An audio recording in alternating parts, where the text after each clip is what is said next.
to try a new hair color but not have to pay salon prices? Then you should try dyeing your hair yourself at your house. My name is Cindy Larimore, and I will be telling you what steps to take to get the salon quality hair color in the comfort of your own home. Dyeing your hair may seem hard, but it's actually a very simple process. First, you need to choose what color you want your hair to be.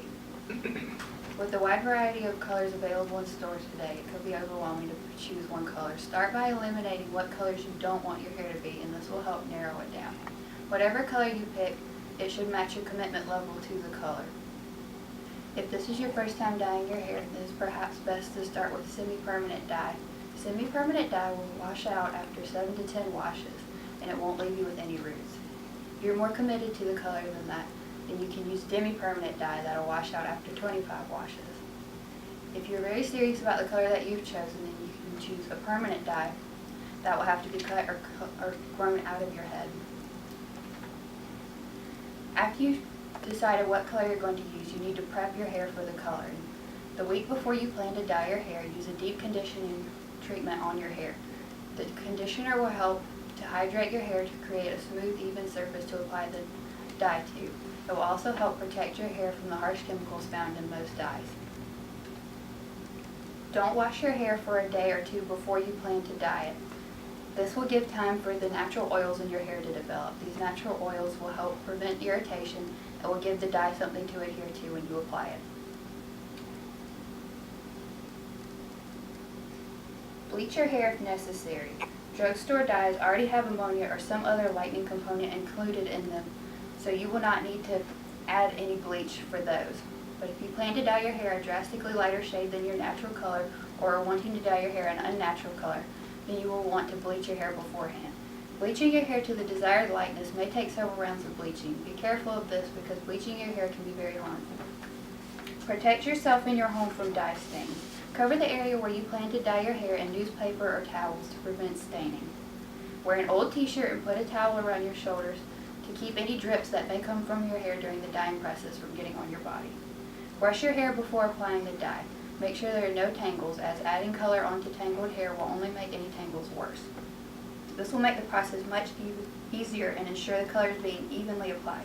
Rub Vaseline on your hairline, ears, and neck to prevent the color from staining your skin in those areas.